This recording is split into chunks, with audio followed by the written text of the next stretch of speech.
Les hommes jugent plus par les apparences que par la vérité. Machiavel.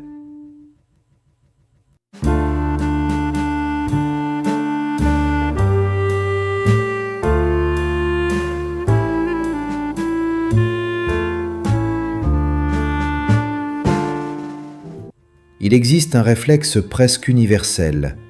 Lorsqu'on est attaqué, on se défend. Cela paraît évident, rationnel, presque moral. Une accusation surgit, une remarque douteuse circule, une interprétation fausse apparaît et immédiatement naît le besoin de corriger.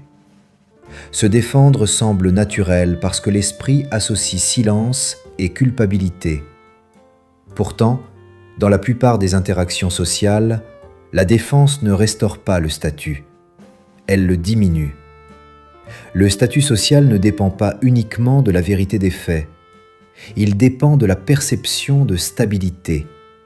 Une personne perçue comme stable n'a pas besoin de corriger chaque interprétation. Elle n'a pas besoin d'expliquer chaque nuance.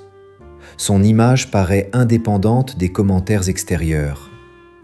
À l'inverse, une personne qui réagit rapidement à toute mise en cause envoie un signal involontaire. Son image dépend de la validation immédiate. Ce signal agit avant même que les arguments soient entendus. Lorsque quelqu'un te critique publiquement et que tu réponds longuement, la scène change de nature. Le sujet initial devient secondaire. L'attention se porte sur ton besoin de rétablir. Les observateurs n'évaluent plus seulement la véracité de l'attaque, ils évaluent ton niveau d'affectation.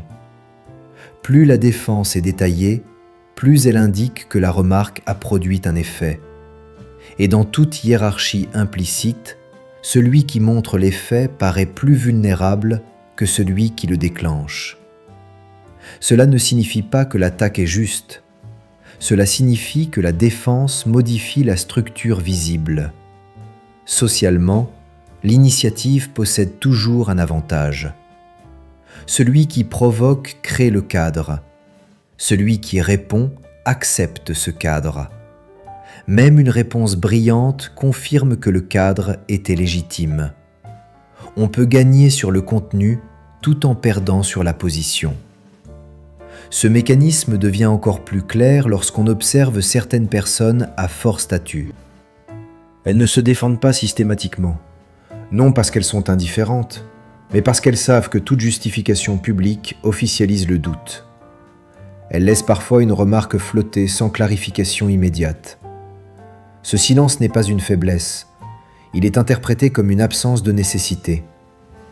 La perception de contrôle vient précisément du fait qu'aucune correction urgente n'est requise. Beaucoup confondent défense et affirmation. Affirmer consiste à énoncer sa position indépendamment d'une attaque. Se défendre consiste à réagir à une attaque pour corriger une image. La différence est subtile mais déterminante. L'affirmation construit, la défense répare. Or, réparer implique qu'un dommage visible existe déjà. Même si le dommage est minime, l'acte de réparation lui donne une réalité sociale. Dans les environnements professionnels, ce phénomène est constant. Une remarque critique est faite lors d'une réunion. Celui qui se justifie longuement semble impliqué émotionnellement. Celui qui répond brièvement ou diffère la réponse paraît plus stable, même si son argument est moins détaillé. Les observateurs interprètent inconsciemment la durée et l'intensité de la défense comme une mesure d'impact. La hiérarchie perçue se déplace sans que personne ne le formule explicitement. On comprend alors pourquoi certaines discussions deviennent épuisantes. Plus une personne cherche à prouver qu'elle n'est pas affectée, plus elle démontre qu'elle l'est. La défense répétée transforme chaque interaction en validation permanente. Et cette validation permanente crée une dépendance. L'image personnelle semble nécessiter une maintenance constante. Dans la partie suivante, nous verrons pourquoi certaines attaques cessent d'elles-mêmes lorsque la défense disparaît et comment le silence peut parfois renforcer davantage le statut qu'un argument parfaitement construit. Lorsqu'une attaque ne reçoit pas de défense immédiate, un phénomène inattendu se produit. L'attention se déplace. Au lieu d'examiner longuement l'accusation, les observateurs commencent à examiner celui qui l'a formulée. Tant que tu te défends, la scène reste centrée sur toi. Tes mots, ton ton, ton niveau d'énergie deviennent le point d'analyse. Dès que tu ne réagis pas comme prévu, la dynamique change. La question implicite devient « Pourquoi insiste-t-il ? Pourquoi cherche-t-il à provoquer une réponse ?» La lumière quitte la cible et revient vers l'initiateur. Dans toute interaction sociale, la réaction valide l'importance du stimulus. Une critique ignorée perd en gravité parce qu'elle n'a pas produit l'effet attendu. Ce mécanisme est presque physique. Une impulsion sans résistance s'éteint rapidement. En revanche, une impulsion qui rencontre une opposition génère une force visible. La défense alimente cette force. Elle crée une scène où deux volontés semblent en tension, et cette tension attire naturellement l'attention. Le statut, dans ce contexte, ne dépend plus de la vérité, mais de la maîtrise apparente de la situation. Beaucoup craignent que le silence soit interprété comme une incapacité à répondre. Pourtant, l'absence de réponse n'est pas perçue isolément. Elle est interprétée en fonction de la posture générale. Si la personne paraît stable, cohérente et peu affectée, le silence est souvent lu comme une sélection. Tout ne mérite pas d'être discuté. Cette sélection crée une impression de rareté. Or, ce qui est rare paraît plus précieux que ce qui est constamment défendu. À l'inverse, une défense rapide et détaillée peut involontairement indiquer une sensibilité particulière au jugement extérieur. Même si les arguments sont solides, le message implicite devient « cette remarque a nécessité une correction » et ce besoin de correction suggère une dépendance à la perception. Le statut social repose largement sur l'idée d'indépendance perçue.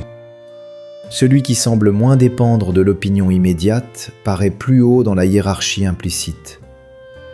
Il ne s'agit pas de nier toute critique ou de refuser toute clarification. Il s'agit de comprendre que la temporalité modifie la perception. Une réponse différée, choisie, posée hors du cadre de l'attaque, change totalement la dynamique. Elle redevient affirmation plutôt que défense. La même phrase prononcée sans pression semble ferme. La même phrase prononcée sous pression semble justificative. Le contenu identique produit des effets opposés selon la structure dans laquelle il apparaît. Ce principe explique pourquoi certaines personnes conservent leur statut même face à des attaques répétées. Elles ne réagissent pas au rythme imposé. Elles choisissent le moment et la forme de leur prise de parole. Ce contrôle du rythme crée une asymétrie subtile. Celui qui impose le tempo paraît diriger la scène. Celui qui répond au tempo semble s'y adapter. Dans la partie suivante, nous verrons pourquoi vouloir absolument corriger une fausse image la rend souvent plus solide et comment certaines accusations disparaissent plus vite lorsqu'elles ne rencontrent pas la résistance attendue. Plus une personne cherche à corriger une fausse image, plus elle la solidifie. Ce paradoxe repose sur un mécanisme simple. Répéter une accusation pour la réfuter la rend familière. L'esprit humain retient davantage l'association que la nuance. Lorsque tu reformules une critique pour la démonter, tu l'inscris malgré toi dans l'espace collectif. Les observateurs n'analysent pas toujours la logique détaillée de ta défense. Ils mémorisent surtout le thème autour duquel l'énergie s'est concentrée. En cherchant à effacer une perception, tu la rends visible et structurée. Ce phénomène est fréquent dans les environnements publics. Une rumeur circule. La personne visée publie une longue clarification. Elle apporte des preuves, contextualise, précise chaque point. Sur le plan rationnel, l'explication est convaincante. Pourtant, le simple fait qu'elle existe officialise la rumeur comme sujet légitime. La discussion ne porte plus sur la véracité initiale, mais sur la réaction. Certains observeront la précision des arguments. Beaucoup retiendront seulement qu'une justification a été nécessaire. Socialement, ce qui doit être défendu semble fragile. Ce qui n'a pas besoin de défense paraît stable. Cette perception ne dépend pas d'une analyse morale, mais d'un réflexe cognitif. Nous interprétons l'effort visible comme indice de vulnérabilité. Une image qui exige une maintenance constante paraît moins solide qu'une image qui se maintient sans intervention fréquente. Ainsi, même une défense brillante peut réduire le statut si elle donne l'impression d'être indispensable. Il existe aussi un effet d'amplification. Lorsque tu réponds avec intensité, tu signales que le sujet est important. Les observateurs accordent alors plus d'attention au thème qu'ils n'en auraient accordé spontanément. Une remarque mineure devient centrale parce qu'elle a généré une énergie disproportionnée. La défense transforme un détail en événement. Sans cette transformation, le détail serait resté périphérique. Cela ne signifie pas qu'il faille accepter toute accusation en silence. La question n'est pas morale, mais structurelle. Intervenir au moment exact de l'attaque t'inscrit dans la dynamique créée par l'autre. Intervenir plus tard, dans un cadre choisi, déplace la discussion vers un terrain neutre. La même clarification, prononcée sans urgence, apparaît comme une précision volontaire plutôt qu'une réparation nécessaire. Le statut dépend moins du contenu que du contexte d'énonciation. On remarque aussi que certaines accusations s'épuisent d'elles-mêmes lorsqu'elles ne rencontrent pas la résistance attendue.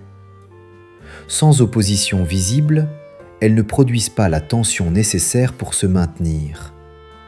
Celui qui insiste finit par paraître obsédé plutôt que révélateur. La répétition devient suspecte. À l'inverse, une défense répétée maintient le sujet actif et offre un adversaire constant. La confrontation devient alors un spectacle régulier. Comprendre ce mécanisme modifie la stratégie instinctive. Au lieu de chercher à éliminer immédiatement toute interprétation défavorable, on observe si elle possède réellement une force autonome.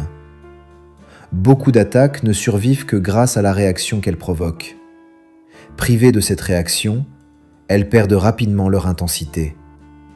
L'absence de combat rend la critique moins intéressante.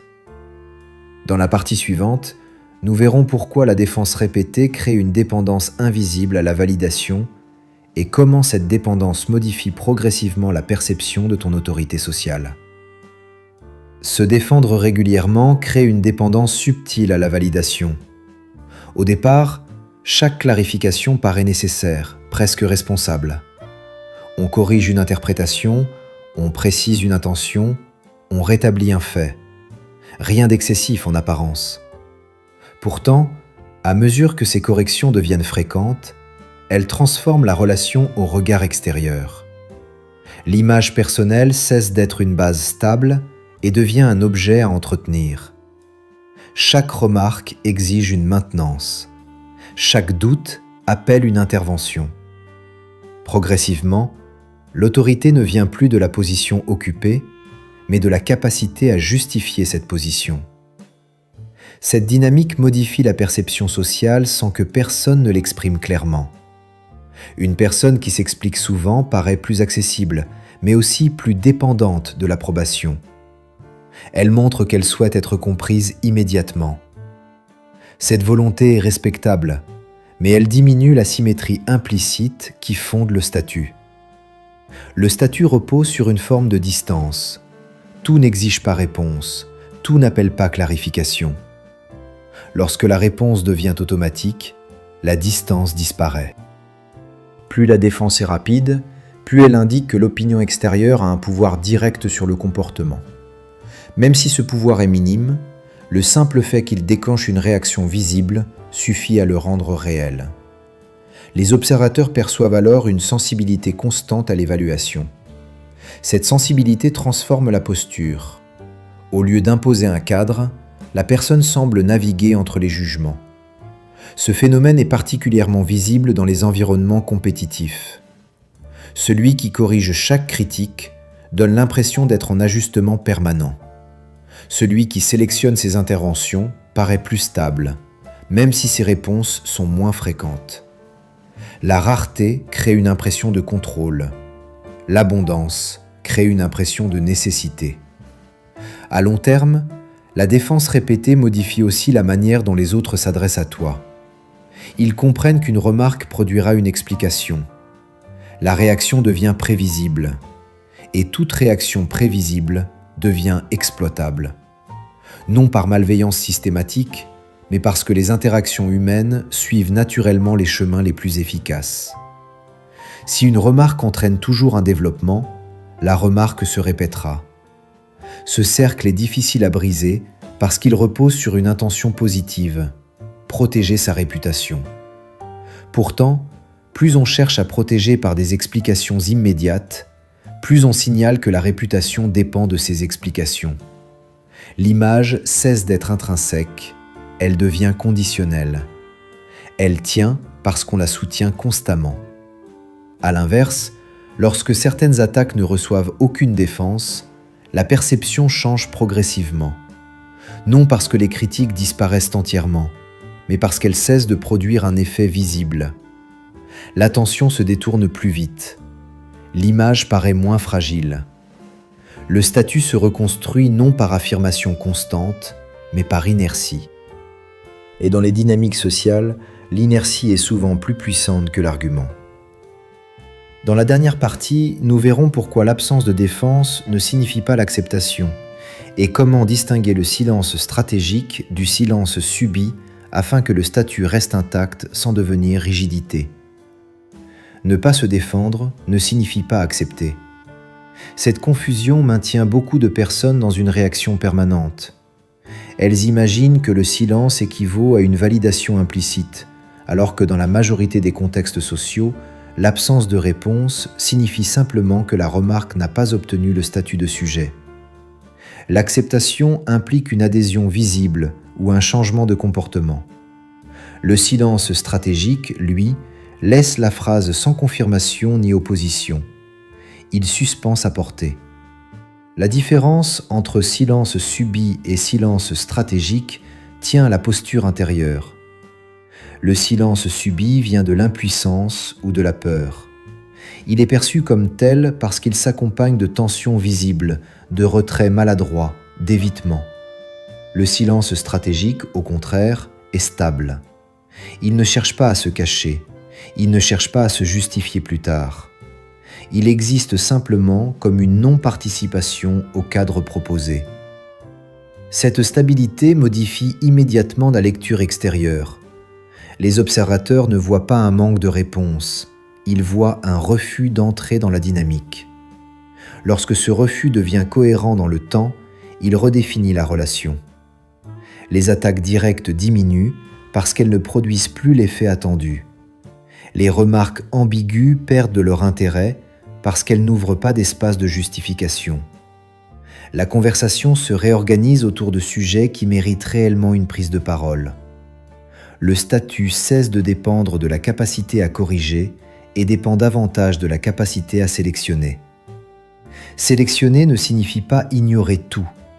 Cela signifie intervenir lorsque le cadre est choisi et non imposé. Une clarification donnée plus tard, dans un contexte neutre, n'a pas la même structure qu'une défense immédiate. Elle ne répond pas à une pression, elle affirme une position. La même phrase prononcée sous contrainte paraît justificative. Prononcée sans contrainte, elle paraît souveraine. La différence ne réside pas dans les mots, mais dans la dynamique. Beaucoup découvrent alors que certaines attaques n'avaient pas de substance réelle. Elles vivaient uniquement de la réaction qu'elles suscitaient. Sans réaction, elles deviennent brèves, presque embarrassantes.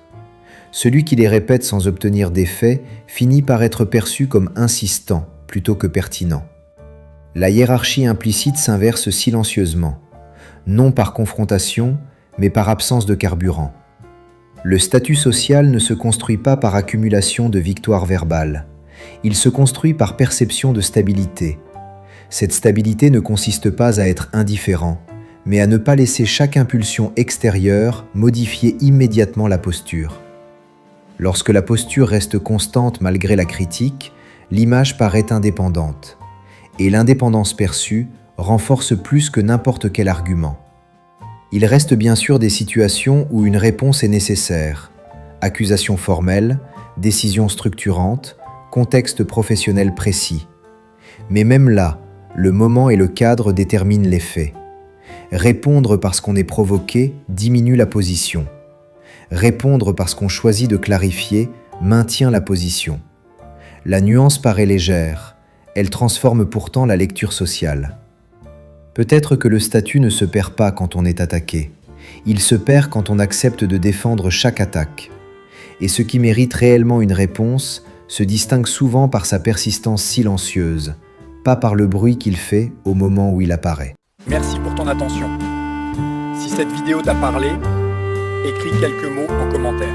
Et si ce format te convient, tu peux t'abonner. À la prochaine.